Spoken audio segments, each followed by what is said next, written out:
You are now listening to Carlie's Couch. I'm Carlie. And I'm Lex. In this podcast, we discuss a wide array of topics about life and how to live your best life. Whatever that looks like for you. Hope y'all enjoy. This week on Carlie's Couch, we explore how misogyny affects us all and discuss several sneaky ways it could be infiltrating your life. Welcome to Carlie's Couch. Thanks for joining us. I have Carlie to my left. I am Alexia Clincy in front of you. If you can, just in case you're wondering where she was. All in your ear, on your screen, whatever you got going on. It's me. Oh, Carlie has a question. I do. Okay, today. So this week's question from the couch. If you could be a dinosaur for a day, which dinosaur would you be? Do you know which one you would be? Nah, probably one of those little quick, snappy Raptors? ones. Yeah, something like raptor. Doesn't it start with a V? There's something that starts with a V. Velociraptor? Yeah, maybe something like that. But I don't know. I don't really care. I can't think of anything like pressing around what I would be or why. Okay, so we have whatever Littlefoot was. That was like a little brontosaurus. I think, yeah. Not bronchosaurus. Someone said bronchosaurus. Someone said First of all, it's not a bronchosaurus, but it's a brontosaurus, I believe. Okay, and I think that's what Littlefoot was. So it's two of y'all. I think so too. Yeah. Because they're peaceful and we're just herbivores and all that. Be chilling. That's cute. Someone said a pterodactyl, a P pterodactyl, just in case you were wondering. It's probably fire. Someone said a T-flex. Yeah, all right. Boo. No. Yeah. Raptors. I think the raptors, because they were fast and off of Jurassic Park, like they just seemed like they was kind of lit. Kind of vibing. Someone said a Triceratops, which is Sarah off of those look Littlefoot. cool. Yeah. And then someone said a woolly mammoth, and then they asked, are they a dinosaur? I think they're from that time. I don't think they're classified as a dinosaur. They're mammals. Well, no, dinosaurs aren't a thing. Like dinosaurs were reptiles, right? And or some of them were I think some of them fit into different categories. So also, I don't know. I think we just don't really know anything about anything for real. So Yeah. they're archosaurs, a larger group of reptiles. Yeah, I don't even think we really know. So I see those memes where they were like, how do we know they weren't covered in hair and all that? And it's like, I don't know, maybe, but probably you know. I was laughing because they were talking about the biblically correct angels. And they were like, but mad people didn't have glasses back then. So it's like, you thought they looked this way, but did they or did they not? Yeah. I've never thought about we that. don't have no real accounts. I wouldn't have glasses, so I probably wouldn't be able to see very well back then either. I mean, yeah, we probably wouldn't live that long. That's crazy. So that's what happens there. You have asthma, you're done. You have any issues, you're done. You catch a cold, you out of here, fam. Yeah, you're done. So that was what it was. This week, however, we are talking about misogyny. Ooh. I don't know shit about this. I don't know why Carlie got me talking about misogyny, but here we go. Let me tell a story. So if you tune into last week, with me today. Look, I ain't trying to argue with y'all, but I do think it's interesting. So if you listen to last week's episode, we talked about storytelling. So I'm gonna tell y'all a story. So we're looking for topics for episodes today, and I was looking through my various notes that have vouched Carlie's Couch podcast episode ideas, all kind of stuff in my phone, and I found this question: do men control how women present themselves? And I thought that would be an interesting topic to chat about. But then it made me think about a conversation I just had with one of my line sisters, in which she was like, oh, I realized that I was just saying I would be okay with X because I thought that would be more acceptable to a man. And she's like, I didn't realize until after I realized I don't really want X that I was like, oh, wait, I was just doing that shit to be more palatable to a man. That's crazy. And then it made me also think about Jay, Quaynor, who was on JQ. He was on a podcast episode talking about the brain and parasocial relationships. And I was thinking about like my guy friends and men in my life who I know who are actively working to get rid of their patriarchal beliefs and actively fighting against misogyny. And Jay been on this wave since college. Like Jay has been like, he wouldn't even listen to the J. Cole song, one time for my LA sisters, one time for my LA hoes, because he doesn't like that, like the distinction of calling women hoes. And he gave me this whole dissertation in undergrad, and I was like, okay, bro. And now I'm like, damn, he right though. So shout out to Jay. for being one of the only men that I know who's actively working on misogyny, and Sanford, because I know you listening too. So the question being presented is, do men control how women present themselves? And now are we asking this like to each person that they ask themselves this, or are we saying, generalizing like in society and in life in general? I would say macro then micro. Yeah, it's a little bit of both. So macro, do we think that men control how women present themselves society-wise? And then you personally, where do you notice where you might be dressing for the male gaze or not doing something for the male gaze, etc.? Okay, so we can start out with, just to lay some foundations, how male-driven norms influence what's air quote acceptable for women.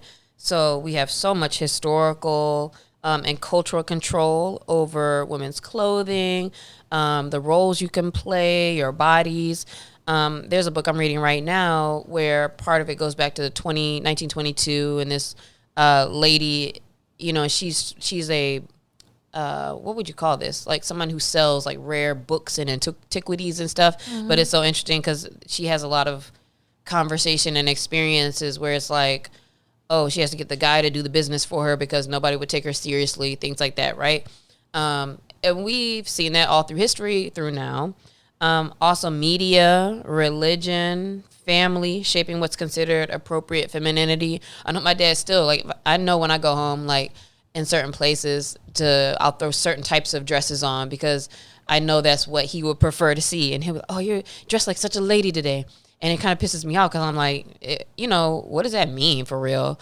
And also, I don't be wanting to have that conversation. But, you know, those little things are kind of showing that we are, air quote again, it's going to be a lot of air quotes in this one, supposed to be doing something a certain way to be deemed respectable or a lady or a woman. And so looking at dress codes, beauty standards, what is beautiful, what is not, likability politics, also thinking about body empowerment. Like there's a lot of like fit stuff happening now, and it's like women are like, I don't want to get too bulky, or I need to get a certain level of curvy and build out this, and how do I get rid of my hip dips because of this, and what if my thighs are touching? And there's just so many things that are built on these standards that were not set for us by beauty.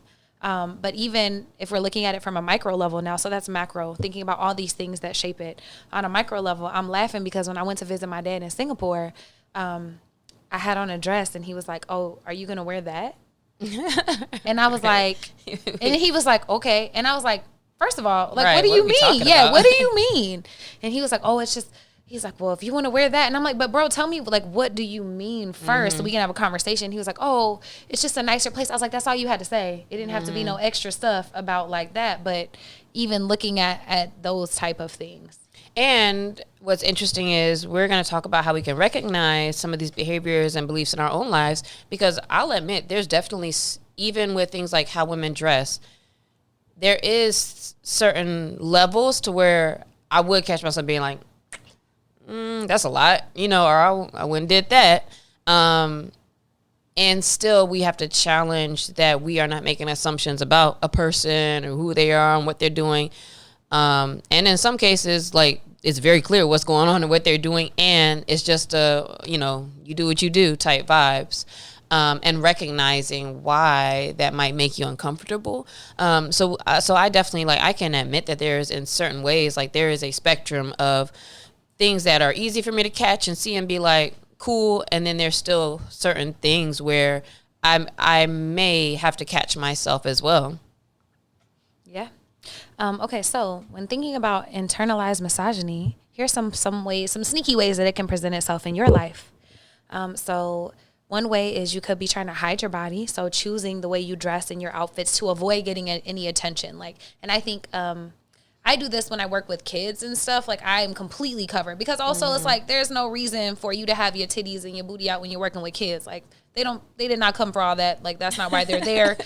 But I might wear a different outfit when I'm teaching a group of adults. But again, even when I'm teaching, I still don't want to have everything out. And so that's why this conversation is interesting too, because it's like for people who do that and they're comfortable and that's what they want to do we just be like, okay, cool? And I will say that I do think it's on us in particular environments to also respect the cultures of the space. Like even like I said, when I go home, right? Like, I wouldn't I mean, I would, but in my grandma's house, I wear distressed jeans, and she was like, "What happened to you?" Like, but like, there's certain things where it's okay. Like, I don't feel no kind of way respecting what y'all got going on because I know what's going on. Just like I wouldn't. First of all, I probably won't be there anyway, but like, I wouldn't dropped off in Dubai and not be covered up in the way that you need to be covered up for their societal norms. But also, I guess that's what we're talking about, is these are norms of places, and there is a balance of, well, you still could do your part by not causing a person to trip. Like, you don't throw a stick in front of a blind person. So that is a very, and that's actually a tough conversation. It's something actually I've been thinking about a lot in the last couple of months of, like, not that certain things are your fault, but making things easier for other people and how we present. And what's the balance between that and you just like being you and doing what you want to do? Yeah, that's interesting. And also I think, and I'm like, maybe it is misogyny, but like, whenever even you visit temples and stuff in Thailand, you have to cover your arms. And Malaysia, like, I had to wear a wrap, even though I was fully clothed, I still had to wear a little wrap to not show my thighs and stuff around things. I mean, I was conscious, and this goes in to the next part of it too. Like, with professionalism, you feel that, okay, I need to look a certain way if I was going to present something, right, to people or do a thing. You may present yourself differently. I recently went to a male client of mine's home because we were going to be creating some content, doing some things. And I do remember, like, looking at how I was dressed and being like, all right, let me make sure, like, I'm super appropriate, whatever. And then, he was there. His wife was there. I had met his wife for the first time, too. And I actually remember thinking, too, like, you know what, I'm glad I didn't have nothing that looked like it might have been funny, because certain things might not have been appropriate for that time. And or you just don't want to leave any space for, any of that with other people. And I'm wondering if that is internalized misogyny, though, because I feel like, so I have a male client too, and I also think about that and I'm dressed a little bit. That's just knowing the facts of, like, yeah, like, A, people be weird, and then B, you just like, hopefully, like, men, they address women a little bit differently sometimes now since all Me Too stuff and all of that, right? Like, you could tell there's more of a conscious boundaries setting and thinking about that.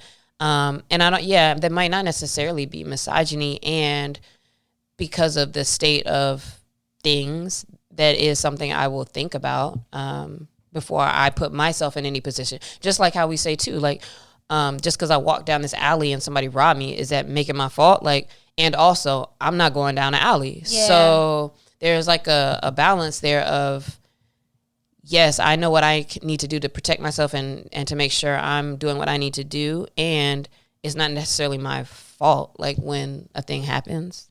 Yeah, I think so. And also thinking about even like your tone and how you speak in certain situations. And I actually have a very misogynistic example. When I worked in construction, imagine the nonsense that I dealt with on the daily. But these men straight up told me in a meeting, it's just really hard to hear your voice because we've all just trained to not hear our wives and moms nag. That's crazy. HR, bro. And that's crazy. And the crazy part is, like, everybody just laughed. Yeah, and they thought it was in there that too, was and cool. they thought it was okay. And it's not. So that is, and the fact that, like, from then on, I thought about my tone and how to do this, and it was like a lot on the back end that I shouldn't have had to do. Shouldn't have had to do. That's crazy. Y'all are crazy. Y'all are insane. If y'all ever find my podcast, y'all know y'all wrong. Yeah, but also just in general, like, second guessing how you do anything, how you're sitting, how you're laughing, how you're talking to people, how you're engaging, what you got on, like, all of that is kind of just a part of us having to just think extra hard, or maybe more than other people in some cases, due to the state of patriarchy and all of that.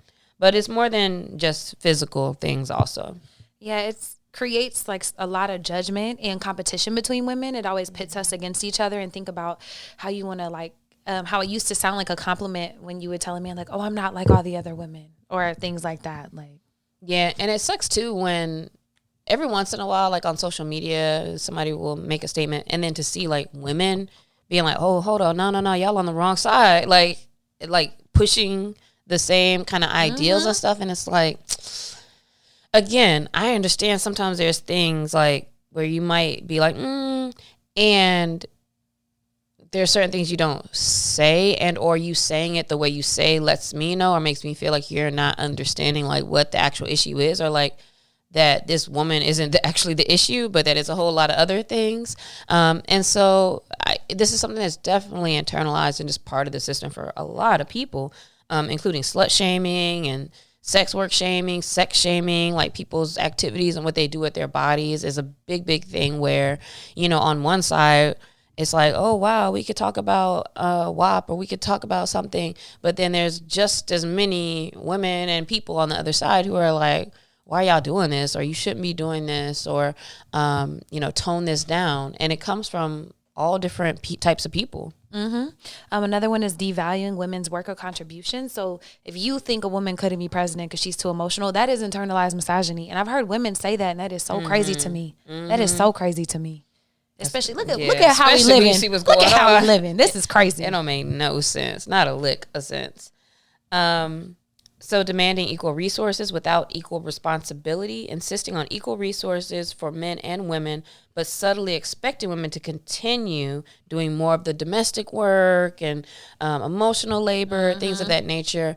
It's always so interesting. You know, I really believe that women are so much stronger because they do so much more. And it's like a thing that a lot of people just can't understand because they don't. Nowadays, it's one of the biggest things I'll see. And I know I'm generalizing, so I don't believe this about all men, but it's something that I see very often that just so turns me off. It's just like a laziness, like a lack of like just connecting, understanding.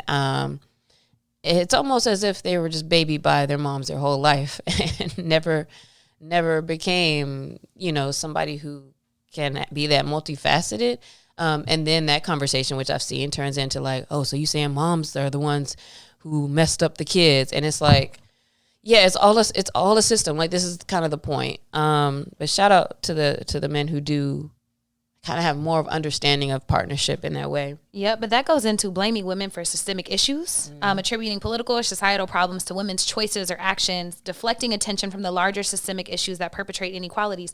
So that's one example, like blaming moms for that. While I will say it is up to moms to look at their own internalized misogyny and misogynoir and everything and what they're teaching their kids, it is also the kids, like the kid as they grow up, it will be their choice to continue to perpetrate these things and change or not. So you can't blame the moms. It's also like in Oklahoma when I was growing up, they were blaming all these fast young girls for teen pregnancy, but we didn't have sexual education, no access to sex ed or any type of resources. And y'all calling young girls fast, but you're not talking about the creepy men who are getting them pregnant. So like, what's the real deal?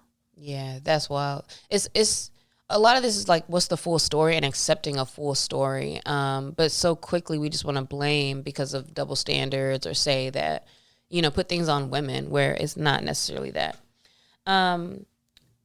I've seen this a lot on social media lately, idealizing a traditional lifestyle, trad lifestyle, romanticizing that role of the 50s housewife and ignoring, you know, what that really means about their limitations and the fact that they couldn't buy a house, they couldn't have a credit card, they couldn't vote, they couldn't have no bank account, couldn't do anything without the man. And so that's why they were in those positions.